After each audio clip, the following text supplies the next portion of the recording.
2 civilians are dead in Manitoba, the first people killed by wildfire in the province's recent memory. 2 provinces have declared states of emergency, tens of thousands have been driven from their homes, and more than 700 fires are now burning beyond anyone's control. The smoke has fouled the air over 100 million people and crossed an entire ocean to Europe. And the hardest part to accept is that this is a below-average season, with the country's forecasters warning the worst stretch has not yet arrived. Here's what's driving it and what happens next. Canada is on fire in more than 800 places at once. As of yesterday, roughly 857 active wildfires were burning across the country, and more than 700 of them were classified as out of control. That phrase is not a figure of speech. It is a formal designation, and it means exactly what it sounds like. These fires are not being contained, not being steered, not being held at a line. They are doing what they want across thousands of kilometers of northern forest, and about 60 of them are large enough or dangerous enough to have full crews thrown directly at them. On a single day during this mid-July stretch, 21 new fires ignited. That is nearly one new fire an hour on top of the hundreds already burning. The season total tells you how fast this built. Since the start of the year, there have been about 3,137 fires, and they have burned through roughly 1.4 million hectares, about 3.5 million acres of land. Those are the kinds of numbers that would define a bad year almost anywhere else on Earth. And here's the part that should get your attention, because it is the thing that changes this from a news story into a warning. By the standard that scientists actually use to rank fire seasons, this one is not even a record. It is below average. The word uncontrolled deserves one more beat because it is easy to read past. Firefighting agencies do not get to fight every fire. When hundreds of them are burning at once across terrain with no roads, no water source, and no way to land equipment, crews are forced into triage. They defend the fires that threaten towns and lives, and they let the ones burning in empty backcountry run, because there is physically no way to reach them. So, out of control does not always mean the situation is being ignored. Often, it means the fire is somewhere a human being simply cannot get to with a hose and a bulldozer, and the only thing that will stop it is a change in the weather. When more than 700 fires carry that label at the same time, it tells you the system has been overwhelmed by sheer numbers. The comparison is worth sitting with for a moment. At this exact point last year, in 2025, Canada had recorded fewer fires, 2,913, but those fires had already burned about 4.6 million hectares. That is more than 3 times the area that has burned so far in 2026. So this year has more ignitions and far less scorched ground, which puts the 2026 season below the 5-year average for area burned. On paper, this is a quieter year. That is the whole problem in a single sentence. If this is what a below-average season looks like, 2 provinces shut down, the military deployed, civilians dead, and a smoke plume crossing an ocean, then the ceiling has not been tested.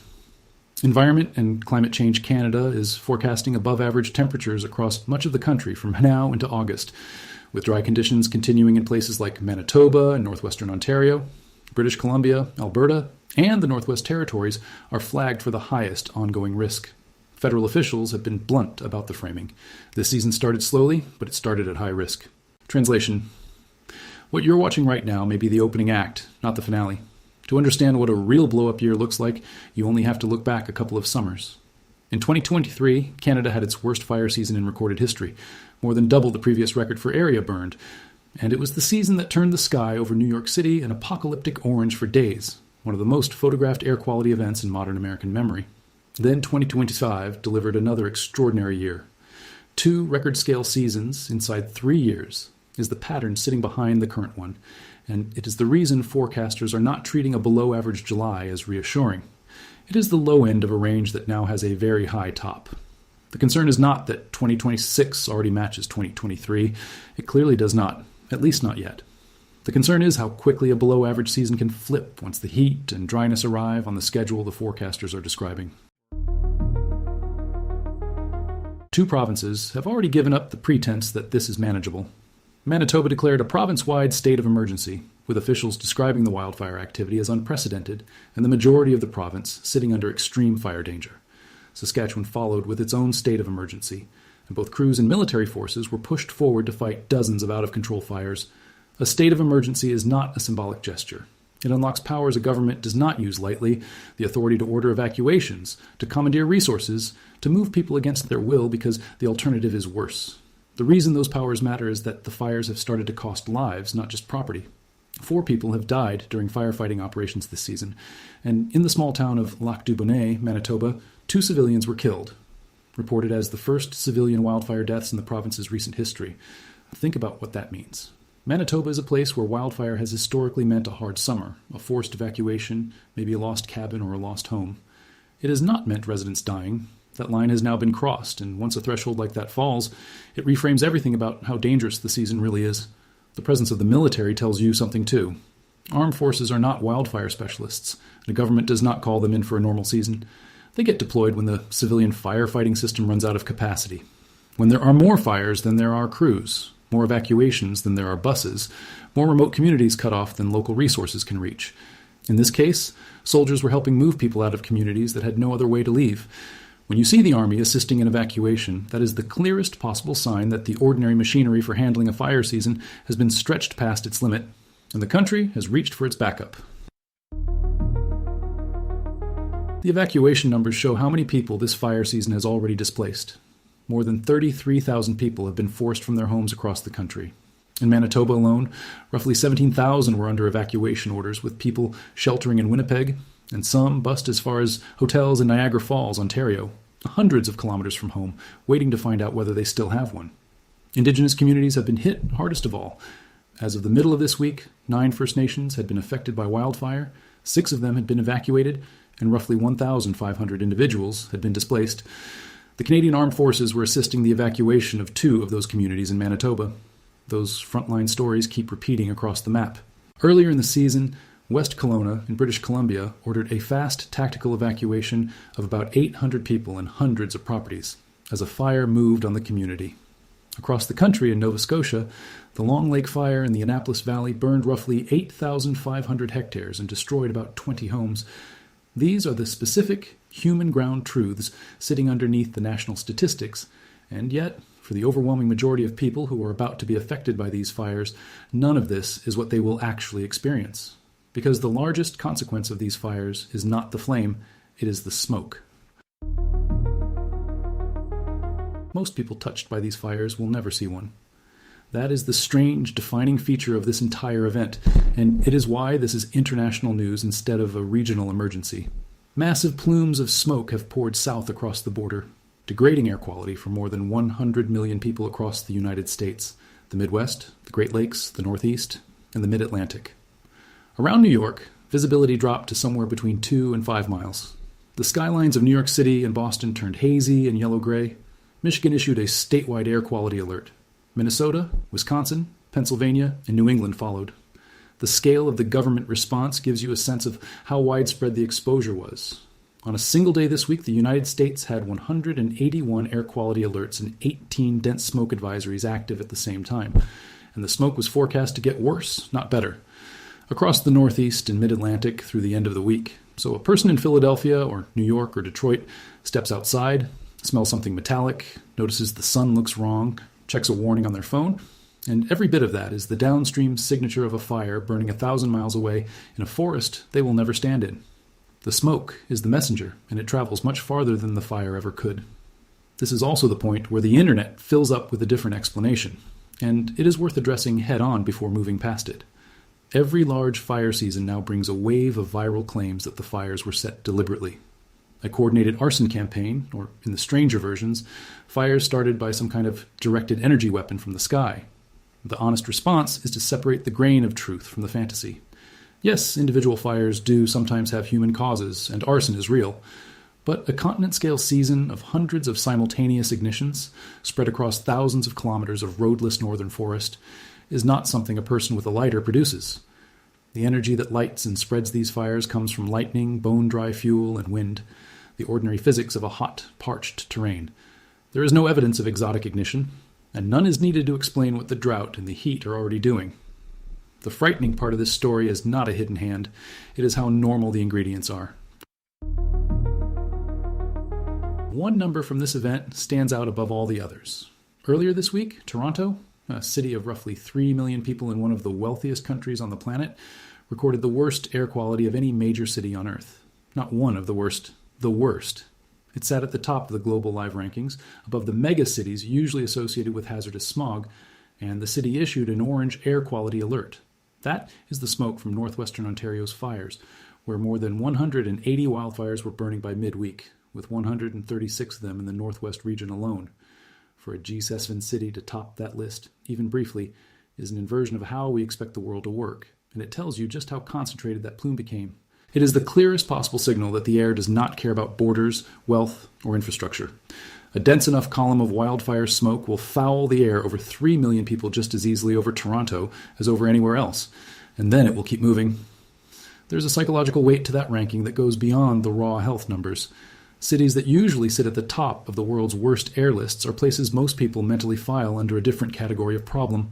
Decades of industrial haze, dense traffic, a particular set of circumstances that feel far away. To see a clean, modern North American city appear at the very top, for a reason that materialized in a matter of days, breaks that mental filing system. It is a reminder that this is not a slow, chronic condition building over generations. It is an acute event that can drop out of the sky onto a place that had nothing wrong with its air the week before. And because the fires driving it are hundreds of kilometers away and completely out of that city's control, there is nothing Toronto's residents could have done locally to prevent it. They simply woke up inside a plume. The plume did not stop at the American coastline. The Copernicus Atmosphere Monitoring Service, Europe's atmospheric watchdog, confirmed that large amounts of smoke from the Canadian wildfires reached Europe, carried across the entire Atlantic Ocean on the upper-level winds. This is not a freak occurrence anymore. The same transatlantic transport was documented in 2023, in 2024, and again in 2025. A fire in remote Manitoba or northwestern Ontario is now, in a real and measurable way, an air quality event on 2 continents. That is the through line of this whole story, the complete separation of cause from effect. The cause is a set of fires in some of the most remote forest on the continent, seen by almost no one. The effect is a yellowed sky over New York, a hazardous air warning in Detroit, a child reaching for an inhaler in Boston, and a haze detected by instruments in Western Europe. When people say the fires have broken free, this is what breaking free actually means. They are not racing toward one particular town. They have broken free of containment as an operational reality, and their farthest reaching product has escaped into the jet stream and gone global. Here is where it helps to slow down for a moment and understand what that haze is really made of. Because the danger is not the part you can see. The pollutant that matters most in wildfire smoke is called particulate matter 2.5, fine particles measuring 2.5 micrometers across or smaller. To picture that, one of these particles is roughly 1/30th the width of a single human hair. These particles make up around 90% of the total particle mass a wildfire throws into the air, and their size is precisely what makes them dangerous. The body has defenses against larger dust and debris, the nose, the throat, the natural filters in the upper airway that catch big particles before they get anywhere important. Particulate matter 2.5 slips right past all of it. It travels down into the smallest airways of the lungs, and from there it can cross directly into the bloodstream. That is the whole reason a barely visible haze is a physiological event, and not just a visual one. Short-term exposure can trigger asthma attacks, acute bronchitis, eye irritation, and aggravated lung disease, and it raises the risk of respiratory infection. In serious cases, for vulnerable people, it can push an overtaxed cardiovascular system or an already struggling set of lungs past the edge. The strongest evidence is for sudden worsening of asthma and COPD, and it shows up as measurable spikes in emergency room visits and hospital admissions in the days after a smoke event rolls through. It also helps to correct a common instinct about the smell. People tend to assume that if they cannot smell smoke, the air is safe, and if the smell fades, the danger is past. Neither is reliable. The particles that do the real damage are far too small to see and do not always announce themselves through odor, which is why health agencies tell people to watch the air quality index rather than trust their nose. A day when the sky is cleared to a pale, ordinary-looking haze can still carry enough fine particulate to send vulnerable people to the hospital. This is the quiet trap of a smoke event. The threat is most concentrated in exactly the part of the air you cannot detect on your own, and by the time symptoms appear, the exposure has already happened. There is one more detail in the science that changes how you should think about this. Wildfire smoke appears to be more harmful, particle for particle, than the ordinary pollution from cars and industry that people in cities breathe every day.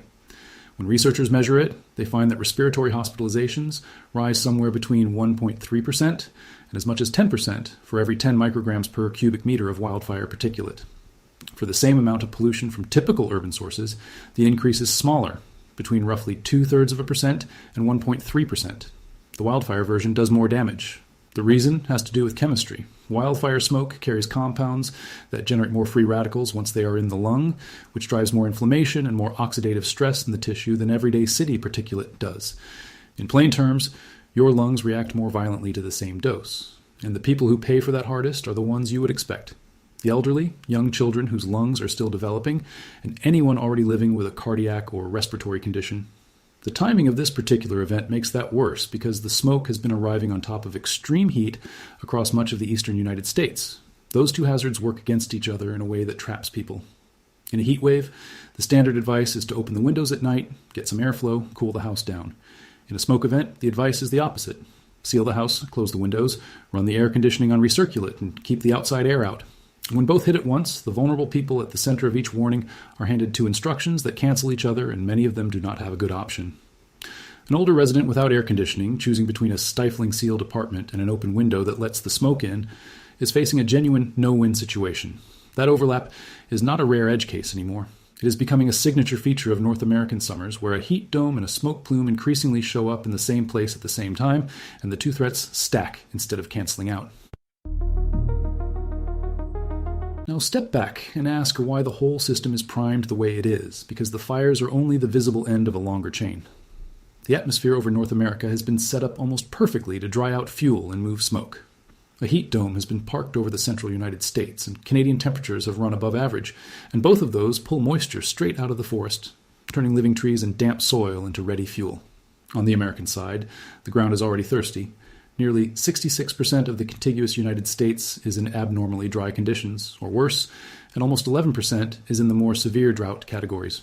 Underneath all of it is a shift in the Pacific. The ocean has swung into El Niño conditions.